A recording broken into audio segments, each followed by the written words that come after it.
Assalamualaikum warahmatullahi wabarakatuh. Selamat sore. Perkenalkan, nama saya Supianto dan rekan saya Joni Effendi. Kami dari komunitas seni Nagaru, Desa Pelat, Kecamatan Unturiwis, Kabupaten Sumbawa. Kegiatan kami sehari-hari membuat kerajinan khas Sumbawa yang berbahan dasar kayu dan bambu, yakni benda hias dan benda pakai. Kami mengkolaborasikan seni tradisional Sumbawa dengan cita rasa modern. Salah satunya yakni seni kelingking. Untuk lebih jelasnya dan lebih detailnya akan dijelaskan oleh rekan saya Joni Effendi. Mungkin Anda pernah berkunjung ke daerah Sumbawa, tepatnya di Provinsi Nusa Tenggara Barat, atau pernah mengunjungi tempat-tempat bersejarah di daerah Sumbawa. Contohnya di Istana Dalam Loka, Bala Kuning, Bala Putih. Anda tentu akan melihat ukiran-ukiran atau bentuk seni kelingking yang terdapat di bangunan-bangunan bersejarah tersebut. Seni kelingking yaitu istilah untuk seni rupa daerah Sumbawa yang memiliki arti yaitu seni membuat ornamen atau hiasan pada suatu benda tertentu dengan teknik menghias. Kelingking ini bisa diaplikasikan di berbagai bidang, mulai dari kayu, papan, batu, kain, logam, dan lain sebagainya. Seni kelingking sendiri memiliki banyak sekali motif, tapi yang lebih sering digunakan atau yang lebih populer ada dua motif, yaitu motif kembang setange dan lunto engal. Praktek kelingking sendiri dibagi menjadi 3 bentuk. Kami akan memperlihatkan bagaimana rupa bentuk dari kelingking tersebut. Pertama, kelingking tembus dengan pola kembang setange, lunto engal, dan piu. Kelingking tembus yaitu kelingking yang ditandai dengan adanya bingkai pengikat pada keempat sisinya.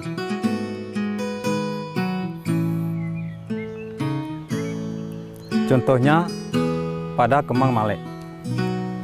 Kedua, yaitu pembuatan kelingking lepas dengan pola yang sama dengan kelingking yang tembus, yaitu dengan pola kembang setange, lunto engal, dan juga piu.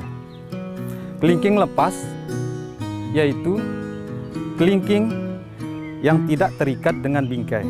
Contohnya pada hiasan panisir, terus tabola, keri alang, dan masih banyak lain-lainnya.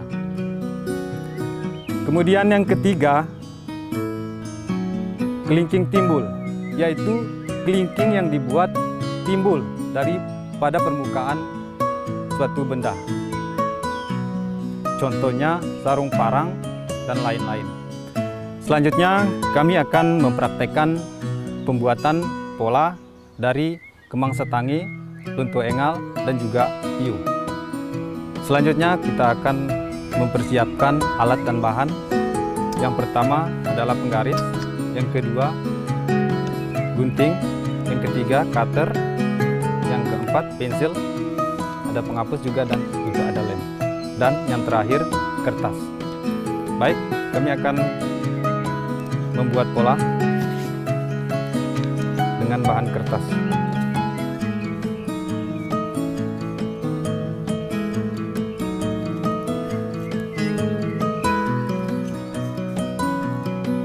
Kita akan membuat pola dengan menarik garis titik-titik terlebih dahulu, yang nanti pada akhirnya kita akan tarik garis lurus untuk menyambung garis titik-titik tersebut.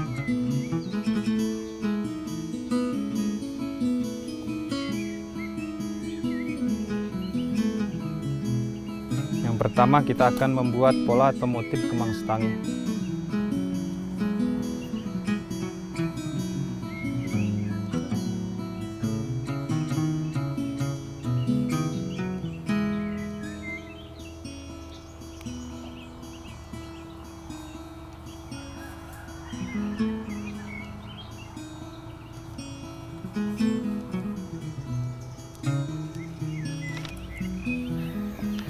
Oke, kita telah selesai membuat pola dengan membuat garis putus-putus ya, atau titik-titik.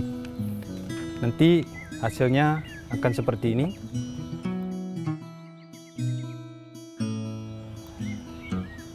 Kemudian selanjutnya kita akan mencoba menghubungkan pola tersebut menjadi garis yang menyatu atau saling menyambung.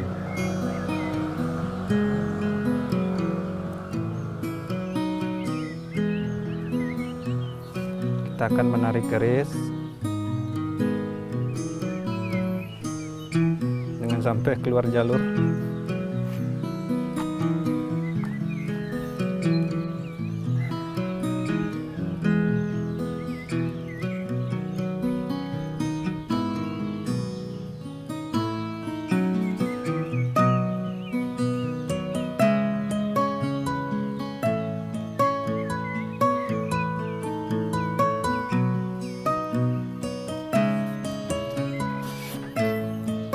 Sehingga hasilnya akan seperti ini.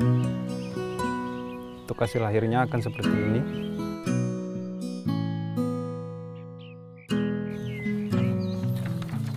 Kemudian untuk yang kedua, kita akan pakai pola untuk engal.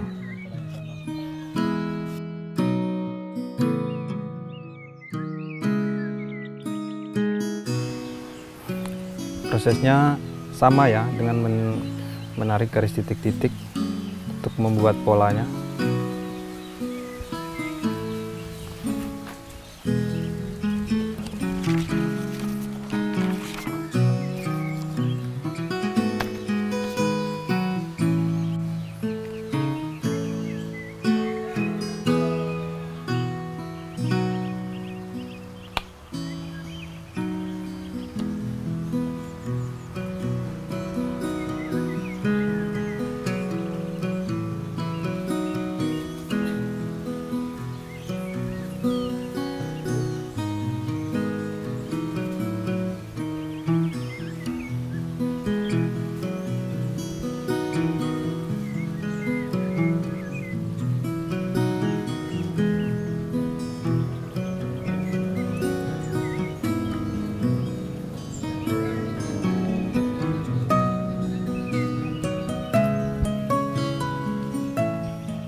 Oke, hasilnya akan seperti ini. Hasil akhirnya akan seperti ini.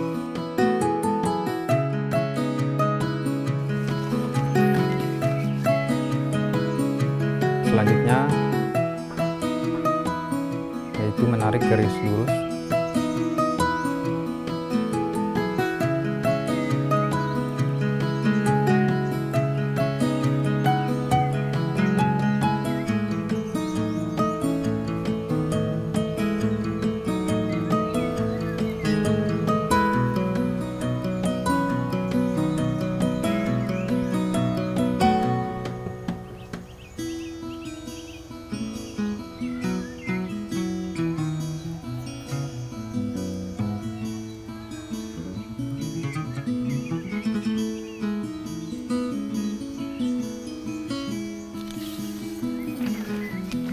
Mungkin hasil akhirnya akan seperti ini.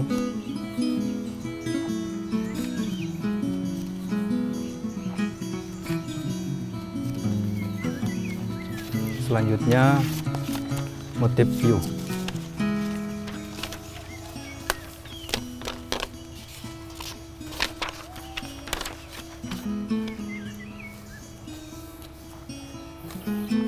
Kita akan membuat garis putus-putus.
hasilnya akan seperti ini.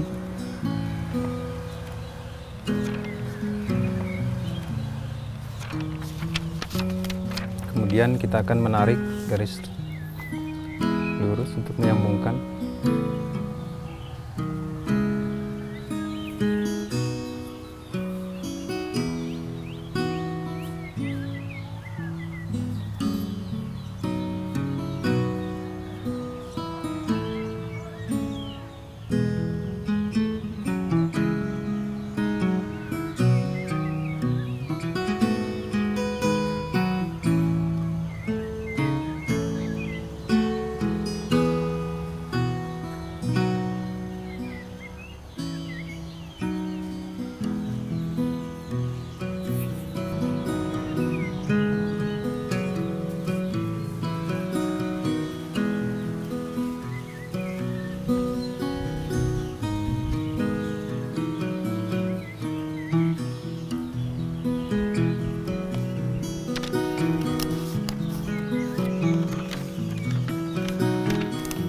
Hasil akhirnya akan seperti ini.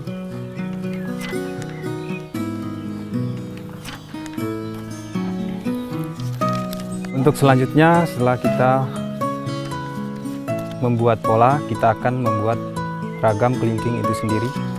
Ada beberapa ragam seni kelingking, beberapa di antaranya yakni kemang stange. Pada ragam pertama dari kemang stange, ini memiliki dua pola dengan kedua pangkal yang berhadapan. Ragam kedua memiliki 4 pola dengan pangkal yang bertemu pada titik tengah. Ragam ketiga memiliki 4 pola dengan kelopak yang bertemu pada titik tengah. Ragam keempat memiliki 4 pola tetapi menghadap menyamping kanan dan kiri dengan pangkal bertemu satu dengan yang lain. Kemudian, ragam seni kelingking lonto engal. Ragam pertama lonto engal ini berjajar dan menjalar satu arah dengan formasi silang. Kemudian ragam kedua, 4 lonto engal dengan 2 pola dibuat menjajar dan menyatu pada pangkal dengan 2 pola selanjutnya. Ragam ketiga, lonto engal berjajar dan menjalar satu sama lain dengan arah berlawanan dan 2 baris. Kemudian, ragam seni kelingking pio. Ragam pertama dari seni kelingking pio berhadapan satu sama lain. Kemudian ragam kedua memiliki 4 pola dengan kaki yang bertemu pada titik tengah. Oke, setelah kita membuat ragam dan pola dari seni kelingking, kita akan mempraktekkan pembuatan seni kelingking yang kita terapkan pada malek. Pertama, siapkan pola pada kertas sesuai dengan apa yang sudah kita gambar tadi. Kemudian, gunting pola dengan cara setangkup atau melipat kertas. Gunting sesuai pola menggunakan gunting.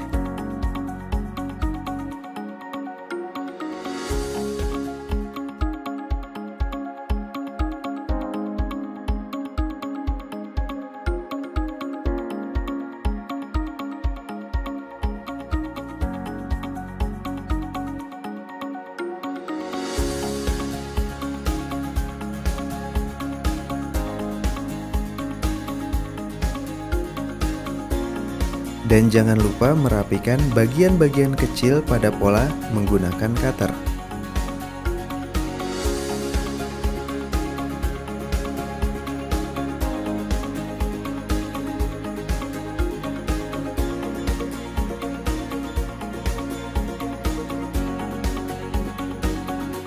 Potong bagian pinggir membentuk bingkai.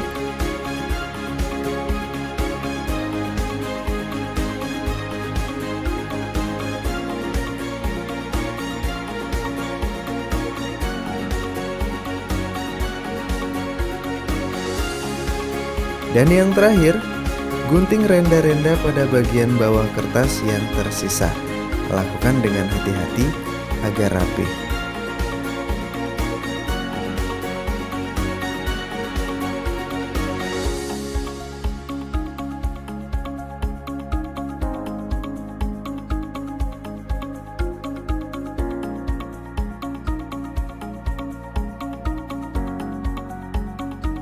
Itulah tadi bagaimana pembuatan male. Setelah kemang male selesai, lalu pasang pada kayu yang sudah diberi bunga dan juga telur. Oke, inilah hasil dari kerja kami tadi. Berupa kemang male yang kita taruh di sini. Yang di dalamnya kita terapkan motif atau pola kemang setangi, pio, dan lunto engal.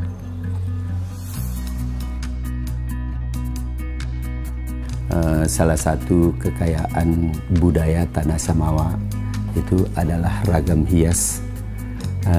Ragam hias ini secara umum dikenal dengan seni kelingking. Kalau secara bahasa tradisinya disebut dengan bekalingking, artinya membuat ragam hias. Nah, ragam hias ini sendiri dikenal cukup meluas oleh masyarakat Sumbawa, baik motifnya maupun medianya. Ya, motif yang paling populer itu adalah kemang setangi dan lunto engal. Dua motif utama ini sesungguhnya merupakan satu kesatuan.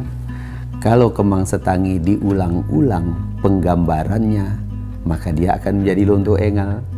Kalau lunto engal dipotong-potong, maka dia menjadi kemang setangi. Nah, itu keunikan daripada ragam hias tradisi Sumbawa. Nah, kalau di dalam kehidupan kita bertemu pada kain tenun songket keri alang, kita bertemu ragam hias. Pada hulu parang, baik dari kayu maupun tanduk, kita bertemu ragam hias. Pada sarung keris, kita bertemu ragam hias. Pada aksesoris wanita, aksesoris di masa lalu baik pengantin maupun pakaian adat biasa. Jadi ragam hias ini dibuat dengan berbagai media dan teknik. Kita kenal lah kemudian seperti ukiran rumah panggung dari kayu, kemudian ada juga ukiran dari bambu, ada juga ukiran logam, kemudian ada tenunan, ada anyaman, ada juga dari daun lontar yang dibuat hiasan kepala orang-orang Sumbawa yang sedang bertani dan sebagainya. Nah, ini merupakan salah satu kekayaan yang memang menyeluruh ke dalam kehidupan Tahu Samawa. Jadi lebih banyak dititip pada benda pakai, pada parang, pada ani-ani yang dipakai untuk memotong padi, pada sarung keri alang, pada pebasa, pada sapu alang, pada sarung keris, sarung parang, dan sebagainya.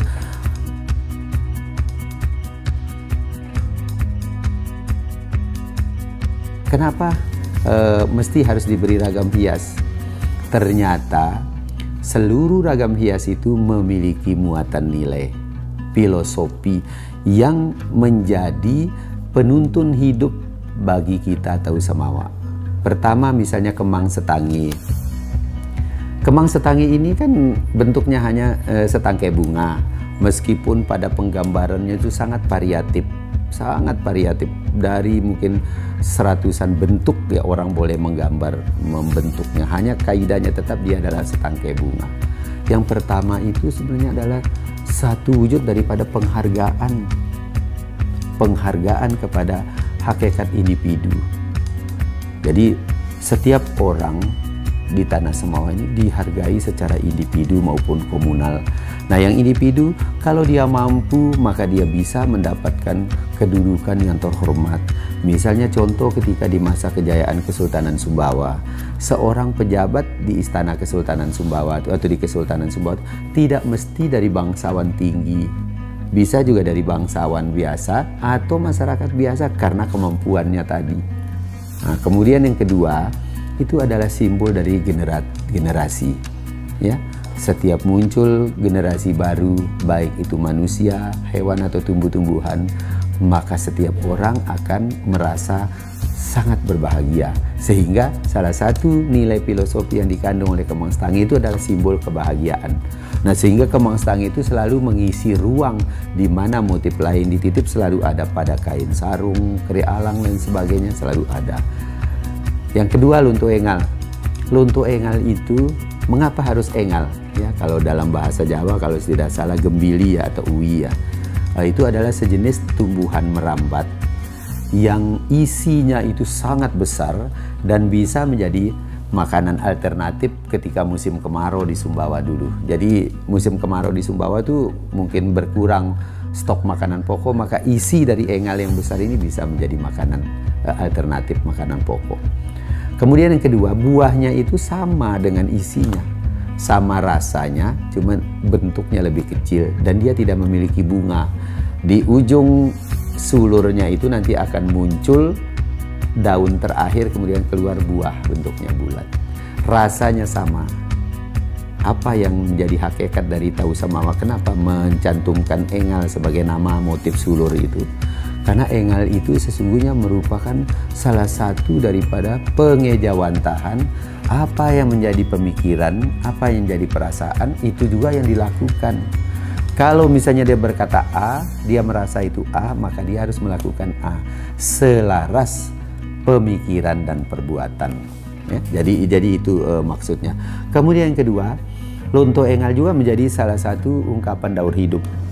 Artinya bahwa segala sesuatu akan terus berjalan, terus berlangsung sehingga tidak tahu kita kapan akan berakhir. Artinya bahwa kita tetap harus mewariskan, ada kewajiban mewariskan nilai-nilai kepada generasi berikut. Seorang ayah harus mengajarkan pendidikan agama, sopan santun, tata krama, nilai-nilai hidup yang lain kepada anaknya. Anaknya nanti juga begitu kepada anak berikut. Nah, inilah satu konsistensi daur hidup yang dituangkan oleh lonto engal. Kemudian yang ketiga, ada pemikiran orang Sumbawa bahwa dia itu tidak perlu harus bergaya tampil gitu. Pencitraan lah kalau sekarang ya, tetapi sesungguhnya tidak punya isi, bukan. Orang Sumbawa boleh tampil sederhana, tetapi lihat dulu pemikiran-pemikirannya.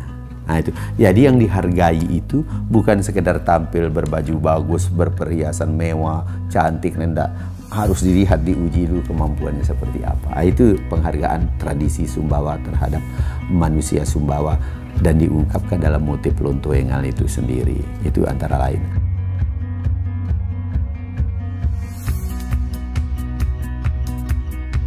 Kenapa kemudian dia masih terus bisa eksis, dikenal, dipelajari, digunakan oleh masyarakat sampai hari ini? Karena memang medianya yang beragam bisa diterapkan. Bahkan sekarang anak-anak muda memakai baju yang kemudian diberi simbol kembang setangi, misalnya dengan ungkapan-ungkapan yang menarik. Ada juga di banyak event kita melihat begitu membuat spanduk, misalnya selalu ada. Bahkan setelah berkembangnya batik dan tenun ikat tradisional Sumbawa, itu salah satu media dalam mengungkapkan keindahan ragam hias dengan pola-pola komposisi yang sudah dibuat sedemikian rupa. Dan saya sendiri berpikir positif bahwa ini akan terus berkembang dan digemari. Bahkan beberapa anak-anak kita yang sekolah pada sekolah-sekolah tinggi seni rupa, baik di Jawa maupun di Bali, ataupun kelompok-kelompok sanggar yang menekuni kesenian juga bergerak mengarahkan ornamen-ornamen ini sebagai nilai penyentuh yang sangat identiti bagi kita Tahu Samawa.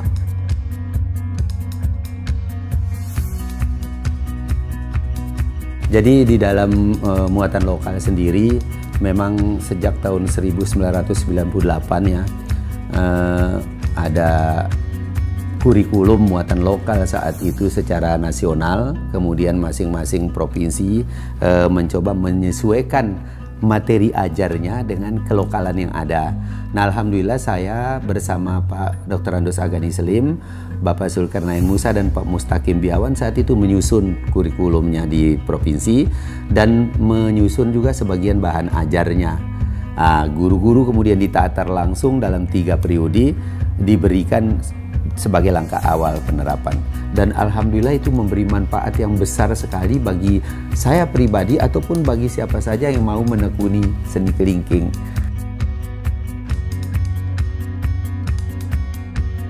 Dan kita berharap pada pengajaran kurikulum muatan lokal yang sudah diperdakan itu juga seni kelingking itu masih kita berharap masih ada, dan saya kira masih ada ya, sebab saya juga pernah ikut mengevaluasi, mengoreksi materi dan kurikulumnya sendiri di Departemen Pendidikan, Dinas Pendidikan dan Kebudayaan Provinsi Nusa Tenggara Barat pada satu kegiatan beberapa tahun 2019 ya, ada 2 kali kami pertemuan. Jadi di situ sudah terbaca dan alhamdulillah masih ada kesempatan bagi para siswa untuk mengenal, kemudian bisa mempraktekkan, bahkan mengembangkan seni kelingking. Karena kalau di Sumbawa, salah satu kesempatan ataupun ritual upacara agama yang tidak bisa lepas seni kelingkingnya itu ya ini pada Maulid Nabi. Jadi ada male, ya male itu dari kertas putih kemudian dibuatkan ragam hias, ada ekor, ada kepala dan ada badan, ya. Nah, ini juga simbol menurut para orang-orang tua dan para ahli. Kita tanya kenapa disebut male, ternyata menurut mereka ini kita angkat dari sejarah lahirnya Rasulullah Sallallahu Alaihi Wasallam, bahwa ketika beliau Rasul ini dilahirkan ke bumi, maka seluruh manusia, seluruh alam itu bersalawat menyambut kelahirannya. Nah di Sumbawa ketika upacara itu, male ini sesungguhnya adalah merupakan stilisasi dari malaikat, karena malaikatlah yang bersalawat paling kuat ketika paling lama, paling panjang dan paling banyak bersalawat menyambut kehadiran Rasulullah Sallallahu Alaihi Wasallam. Orang Sumbawa kan tidak bisa melihat malaikat, maka dibuatlah dalam gambaran kertas putih dengan motif hias yang indah, punya ekor dan kepala. Nah, ini salah satu daripada karya budaya yang kita hargai betul nilainya, dan itu tetap ada setiap perayaan Maulid Nabi sampai hari ini dan sampai kapanpun. Ketika perayaan Maulid Nabi, maka male menjadi identitasnya di Sumbawa.